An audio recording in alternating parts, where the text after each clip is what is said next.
Vous écoutez Cité Culture. On va passer à ce premier sujet. Dans moins de 2 semaines, le mardi 3 novembre, aura lieu l'élection du futur président des États-Unis d'Amérique. Donald Trump remportera-t-il un second mandat ou le démocrate Joe Biden, en tête dans les sondages, prendra-t-il sa place? Nous avons eu envie à notre tour de nous emparer de cette actualité, scrutée mondialement et sous tous les angles, en essayant forcément de vous en proposer une valeur ajoutée culturelle. Alors, pour parler de l'Amérique contemporaine, de son évolution et des électeurs qui s'apprêtent à leur tour à marquer l'histoire, quoi de mieux que de vous présenter le sublime documentaire We Blew It de Jean-Baptiste Thorey. Son nom n'est certainement pas inconnu des auditeurs les plus cinéphiles. Jean-Baptiste Thorey est critique, auteur de nombreux livres sur le cinéma et plus spécifiquement spécialiste du cinéma américain. Alors entrons dans le vif du sujet. Le documentaire qu'on vous conseille ce soir se présente comme un road movie, genre phare du cinéma américain des années 70. Il se construit comme tel, truffé de références qui plus est, en allant à la rencontre des témoignages d'Américains qu'on entend trop rarement. Le film retrace au fur et à mesure des rencontres et témoignages l'histoire des États-Unis, des années 60 avec Woodstock, sexe, drogue et rock'n'roll, la mort de Kennedy vue comme un tournant majeur, le nouveau départ des années 70 avec les Beatles et ainsi de suite. Il donne également la parole aux électeurs de Trump sans jugement, en leur laissant le temps d'exposer leurs réflexions profondes sur leur pays, leur vie et le monde. C'est beau, fin et très intelligent, bref, un petit bijou de cinéma que nous offre Jean-Baptiste Thorey. Oui, alors pour bien comprendre la place de ce magnifique documentaire, il faut un tout petit peu revenir sur Jean-Baptiste Thorey, qui a écrit, comme tu l'as dit, des tonnes de livres sur le cinéma. Donc Carpenter, Massacre à la tronçonneuse de Toby Hooper, Argento, Romero, Leone, le road movie, etc., etc. Mais en fait, c'est quelqu'un passionné de cinéma qui a vraiment fait œuvrer pour que les années 70, le cinéma américain des années 70, le nouvel Hollywood, finisse par être reconnu, parce que longtemps, c'est hors de la réflexion universitaire, c'est pas très connu. Bref, c'est vraiment un auteur sur le cinéma des années 70, et son documentaire We Blew It va en être totalement imprégné, parce que en plus d'aller voir les Américains aussi bien démocrates que républicains, il y a une égalité en fait dans le documentaire entre les personnes interrogées. Il va également interroger des cinéastes des années 70 pour leur demander ce qui est advenu des illusions portées par la contre-culture. Donc en gros, dans les années 60, la contre-culture américaine qui va donner en partie naissance au nouvel Hollywood qui dure de 1967 avec le lauréat de Mike Nichols, mais aussi Bonnie and Clyde et Easy Rider, jusqu'aux années 80, Cimino, La Porte du Paradis. Ce nouvel Hollywood va être raccordé à la contre-culture qui, dans les années 60, c'est une vaste période d'utopie, de croyance dans la possibilité d'améliorer la société, que les droits des minorités, des femmes, des noirs soient reconnus. Bref, un mouvement d'engouement de la jeunesse qui, dans les années 70, va connaître sa gueule de bois. Et le nouvel Hollywood, ça va être d'emblée un cinéma mélancolique qui a le sentiment d'arriver trop tard. Et donc, avant de faire We Blew It, ce documentaire, il va écrire un bouquin très très important, le cinéma américain des années 70, qui analyse un peu tous ces mouvements contradictoires qui animent la sphère cinématographique branchée sur les soubresauts sociaux qui agitent la société américaine. Et notamment, il analyse le genre du road movie pour relire l'histoire des États-Unis, en montrant par exemple que c'est moins un déplacement dans l'espace qu'une plongée dans le temps, à la recherche des origines, avec la question sur l'identité américaine, mais également le raccordement possible à la politique. Et pourquoi ce titre, We Blew It ? Alors en fait, il y a une phrase de Robert Kramer, qui est un documentariste très important des années 70, qui a monté un collectif militant et qui fait du cinéma documentaire militant, qui dit: qu'allons-nous faire de toute cette énergie ? La contre-culture, c'est des énergies qui se réveillent, c'est des gens qui veulent absolument s'émanciper. Donc, qu'allons-nous faire de toute cette énergie contestataire ? Et la réponse, c'est We Blew It. On a tout foutu en l'air. C'est ça que ça veut dire, le titre du documentaire de Jean-Baptiste Thorey. Et en fait, c'est une phrase prononcée à la toute fin d'Easy Rider. Donc, on a parcouru toute cette route, on a rencontré des tas de gens, on a essayé d'acquérir une liberté, et à la fin, qu'est-ce qui se passe ? Eh bien, on a tout foutu en l'air. Donc, il faut avoir ça en tête pour comprendre le regard 50 ans après, en 2016, quand Jean-Baptiste Thorey se balade dans l'Amérique, juste avant les élections Trump-Clinton. Oui, parce que alors, si on discute de Touré, comme tu l'as dit Geoffrey dès l'ouverture là ce soir, c'est que, à mon sens, le documentaire, enfin, j'aime pas même pas parler de documentaire, c'est un film. Après, chacun y voit ce qu'il a envie d'y voir, parce qu'en fait, c'est effectivement un documentaire formellement, dans la mesure où il donne la parole, notamment à des gens qu'il croise, même si c'est très, on sent que c'est quand même travaillé, c'est pas pris sur le vif comme ça. C'est d'ailleurs esthétiquement, le film est vraiment superbe, précision technique pour ceux que ça intéresse. Vu que Touré en 2016 veut donner un grain face aux années 70, il s'est emmerdé à récupérer des optiques sur sa caméra, des optiques achetées aux États-Unis. Parce que sinon c'était un foutoir pour le trouver en Europe, acheté aux États-Unis pour donner un grain, en fait une patine au film pour qu'il ressemble par instant à un film des années 70. Notamment, il y a un éclairage en fait typique de cette période. Ça fait qu'on a l'impression par moment de voir un film qui ressemble à quelque chose d'ancien, alors que pourtant il est tourné en numérique dans les années 2000, enfin en 2016. Et donc, ce qui est intéressant, c'est que Touré part du principe que les États-Unis c'est du cinéma et du cinéma c'est les États-Unis. C'est-à-dire qu'en fait, parler des États-Unis, c'est toujours réfléchir à faire du cinéma et réfléchir cinéma. Et là, il a une phrase de Jean Baudrillard que je trouve absolument superbe. Baudrillard est un philosophe que lit beaucoup Touré, il le cite souvent. Baudrillard dit, lorsqu'on voyage en Europe, on fait du tourisme. Lorsqu'on voyage aux États-Unis, on fait de la métaphysique. Parce que la différence fondamentale entre le tourisme et l'européenne, Baudrillard dit, c'est mignon l'Europe, c'est beau à voir, évidemment. Mais aux États-Unis, la route, la road, le fait d'aller franchir la route, avec la question de la frontière aux États-Unis, toujours repousser la frontière, aller plus à l'ouest, qui était le Far West même, fait qu'on a l'impression de faire une trajectoire métaphysique, de faire quelque chose de philosophique. Et en fait, Touré fait ça, à mon sens, dans ce documentaire, c'est pour ça que c'est si essentiel, c'est qu'on est en même temps au carrefour de la politique, parce qu'il demande aux gens, il pose la question aux gens de cette question, qu'est-ce qu'on a foutu en l'air, comment est-ce qu'on en est arrivé là? Mais cette question de comment est-ce qu'on est arrivé là, elle est à la fois politique, parce qu'il fait parler politique les gens de cinéma ou les gens de la rue qu'il rencontre, mais en parlant de cinéma, il disait des choses à la fois extrêmement simples, ces gens, et à la fois extrêmement complexes. C'est-à-dire, je donne un exemple qui, personnellement, je trouve formidable en fait dans la simplicité philosophique de, pour moi tout est dit, et je dis ça parce que personnellement je suis rempli de gens qui s'intéressent aux États-Unis et je n'ai pas l'ombre en France d'une réflexion aussi profonde alors qu'elle vient juste d'un type du coin que croise Touré. Ouverture du documentaire et au bout de 10 minutes il croise Brad. Brad est un type qui tient une boutique aux États-Unis qui est assez brut de décoffrage comme ça. Touré raconte d'ailleurs c'est une des rencontres prises sur le vif, la moins travaillée qu'il a faite. C'est vraiment un type qu'il a rencontré un peu par hasard.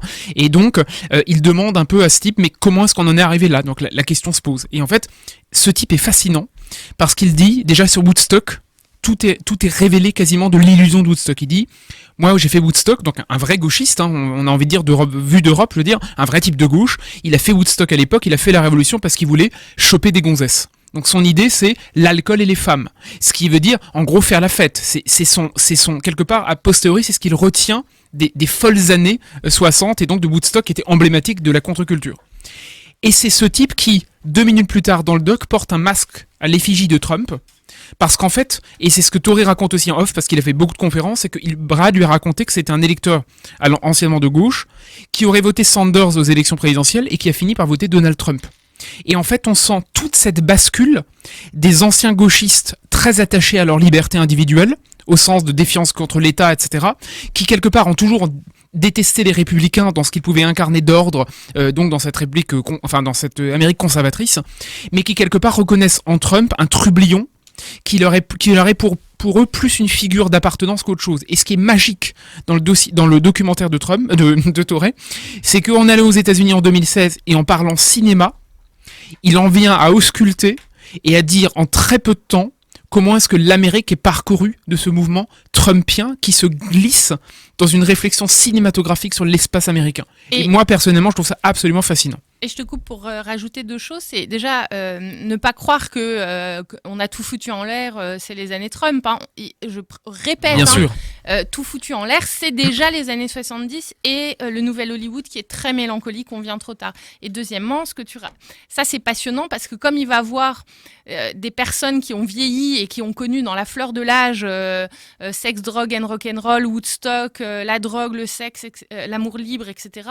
Et on vient les voir après. Ils sont comme ancrés dans ce passé. Et ce que tu viens de dire sur ce type qui aurait voté Sanders et qui finalement vote Trump, j'ai du mal à cause de ce qui nous arrive aujourd'hui, le couvre-feu, à pas faire le lien avec la génération mai 68 où ils étaient apôtres de la liberté absolue et c'est eux qui sont aux manettes maintenant et qui sont quand même les pires oui, qui sont en tout cas pas défavorables à ce type de dispositif comme le couvre-feu, alors que c'était les apôtres de la liberté il y a une quarantaine d'années. Exactement. Mais c'est ce qui est touchant dans les témoignages des personnes qui sont filmées dans ce documentaire, parce qu'il y a vraiment une sorte de scission entre leur image représentée à l'écran, cette personne dont on parle, hein, ce grand gaillard moustachu avec en effet les masques à l'effigie de Donald Trump sur la devanture. Et finalement, quand on l'entend parler, il y a vraiment une sorte de scission entre son discours, la réflexion qu'il a sur ces années-là, son parcours à Woodstock, qui ne colle pas forcément avec l'image qu'on a des électeurs de Donald Trump et ce qu'on peut penser d'eux. Et c'est extrêmement intéressant, je trouve, de l'entendre parler à rebours sur comment est-ce qu'ils ont vu et vécu l'évolution de leur pays.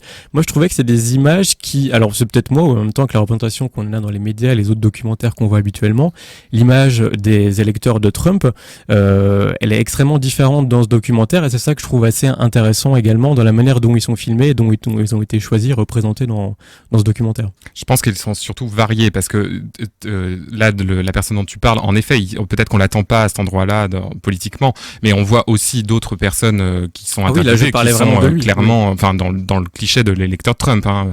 Je pense à la mère de famille qui parle pas à sa copine démocrate pendant 6 mois avant les élections parce que ça lui hérisse le poil. Enfin, bref. Je suis assez d'accord avec tout ce que vous avez dit. En tout cas, ça me semble tout à fait pertinent. Et ce qu'on retrouve, le fil rouge de tout le documentaire, c'est quand même le fait de se battre contre l'établissement démocrate.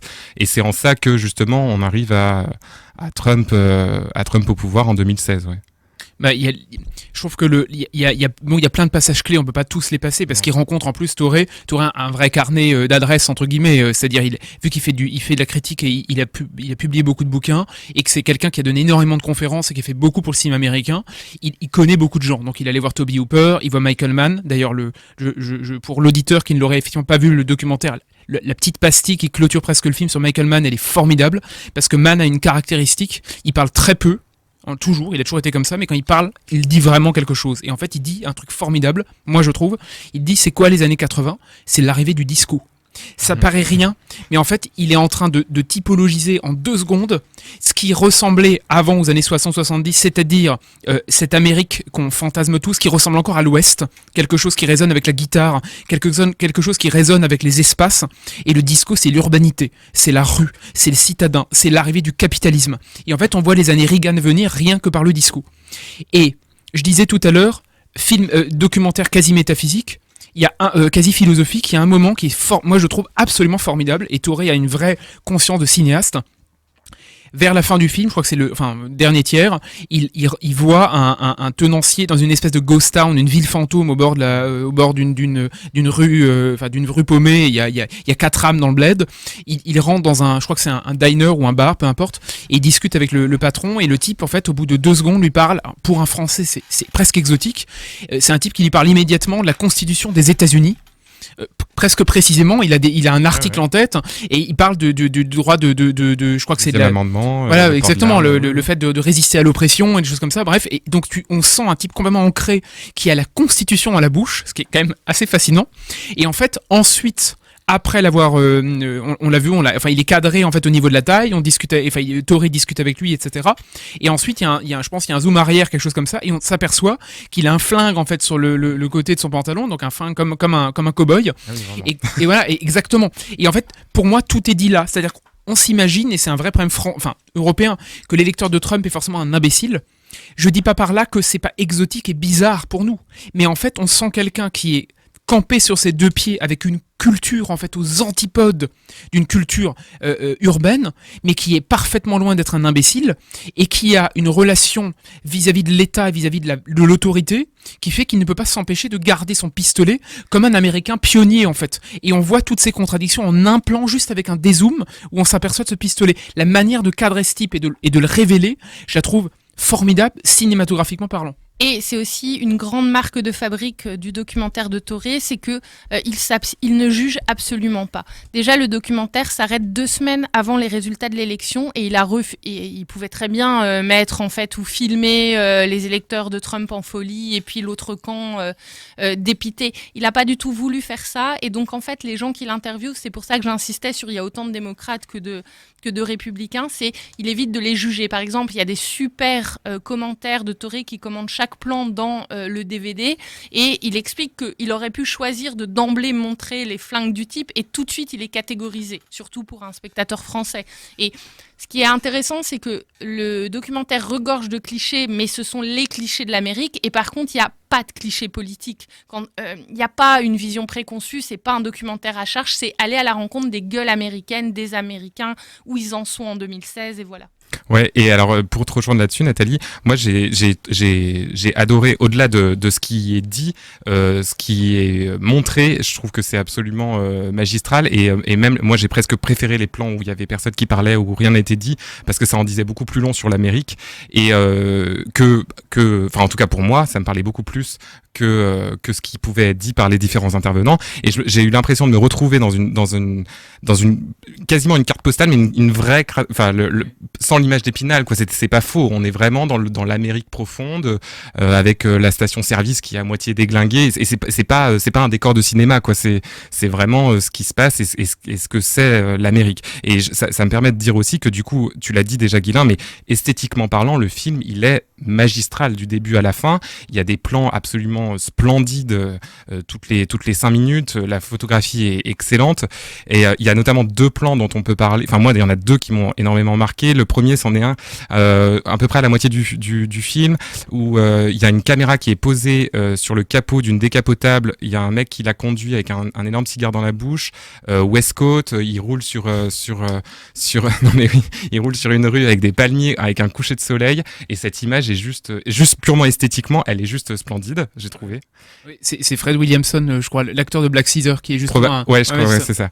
Et la dernière scène aussi, dont elle, enfin, de ce que j'ai lu, elle a beaucoup fait parler puisqu'elle est extrêmement longue pour une scène. 8 minutes. Ouais, voilà. Et elle finit en noir et blanc. Tout à fait. 8 minutes sur la route avec la ligne jaune là qu'on Et justement où rien n'est dit, qui permet juste de faire un peu le bilan, de se poser, de comprendre ce qui vient d'être dit, parce qu'il y a énormément de choses qui sont dites et pas forcément. Moi, j'ai trouvé qu'il y avait peut-être, pour y apporter une critique, peut-être un petit manque de lisibilité. Moi, je connais pas assez le sujet pour y aller comme ça sans. En fait, Toré explique que ce plan, mais que c'est pas fondamental. Ce que je vais dire, ce plan, c'est un hommage à Extra Glide, un film de 73 qui est pas trop connu et qui est un peu le pendant de Easy Rider, beaucoup plus connu. C'est aussi un hommage à la Horde sauvage parce qu'à la fin, les 4 compères qui sont morts reviennent de dos sur un cheval et puis ça fait vignette carte postale et noir et blanc. Mais il dit les hommages c'est pas essentiel parce qu'en fait il y a le spectateur cinéphile qui va reconnaître. Alors, il refuse de mettre des extraits de films des années 70, mais alors il va avoir des petites références musicales, des plans, tout ça qui vont faire écho dans une galerie cinématographique. Et au-delà de l'hommage cinéphile, parce que c'est pas l'important, c'est pour lui, il dit que cette séquence de 8 minutes, c'est par là où il est entré dans le film, c'est le cœur de son film. Bon, c'est vrai qu'on l'aime beaucoup. Il dit, c'est sûr que si on n'aime pas cette séquence, on se fait chier comme un rat mort. Ah oui. Par contre, il y a toute la poésie, la mélancolie, le deuil qui rejaillit. Et justement, alors tu disais un truc, Bastien, qui est à la fois complètement juste et qui est à la fois complètement pas faux, mais qui montre toute la paradoxe qu'on disait tout à l'heure sur les États-Unis. Parce que justement, quand tu dis c'est pas un décor de cinéma, alors justement, oui. C'est pas du tout un décor de cinéma parce qu'en fait, il y a déjà du décor de cinéma. Oui. Et non, mais c'est vrai. Et toute la contradiction est là. Il y a notamment un passage en fait où il retourne dans la ville dans laquelle Richard Sarafian a tourné Point Limite Zéro. Et en fait, quand on est fan du film, c'est notre cas. Donc, en fait, il va voir la radio locale qui est exactement le même édifice qu'à l'époque. Et donc du coup tu as tout à fait raison, en fait sans le chercher on a littéralement l'impression de revenir 50 ans en arrière sans pour autant avoir besoin de le fabriquer, parce que tout a toujours été là et tout est resté ainsi. C'est ça qui est absolument fascinant. Et Toré dit c'est un film de fantôme. Tout à fait. Et un film de musique aussi, parce que la bande-son, on en a, je sais plus si on l'a évoqué, mais elle est absolument magistrale. Et il est hyper mélomane, il y a plein de références à des films, il y a plein juste de la musique des années. Et moi j'ai trouvé que, tu le dis, c'est ce que je voulais ajouter, au-delà des hommages, au-delà des références, en soi, rien que en lui-même, ça devient une référence quasiment. Enfin, et justement, par exemple, la scène de 8 minutes, moi, j'avais pas la référence cinématographique derrière, mais elle existe pour elle-même. Il voulait pas du tout faire un truc de bibliophile là, juste pour spécialistes, et c'est vraiment par petites touches. Et on n'a pas besoin d'avoir la référence pour que ça marche. Non, pas du tout. Alors par exemple, même pour moi je terminerai là-dessus sur ce plan de départ aussi qui m'a beaucoup interloqué. C'est le plan d'une grande tour qui est filmée avec le ciel en fond bleu. Cette tour brillante, et ça fait une rime visuelle sublimée avec toutes les images qu'on a pu voir en 2001, puisqu'il y a un nuage derrière qui passe derrière cette tour, et ça rappelle aussi ce qui s'est passé. Et ça montre aussi la manière dont il a justement de ne pas forcément s'arrêter sur les clichés de l'Amérique, mais essayer de les sublimer, de les montrer autrement. Et c'est pour ça qu'on voulait vous parler de ce documentaire ce soir. Et si on vous en parle aussi, c'est parce que vous allez avoir dans les semaines qui viennent beaucoup de temps avec ce documentaire. Vous pouvez le retrouver sur YouTube pour seulement 2 €. Alors n'hésitez pas, foncez l'acheter. We Blew It.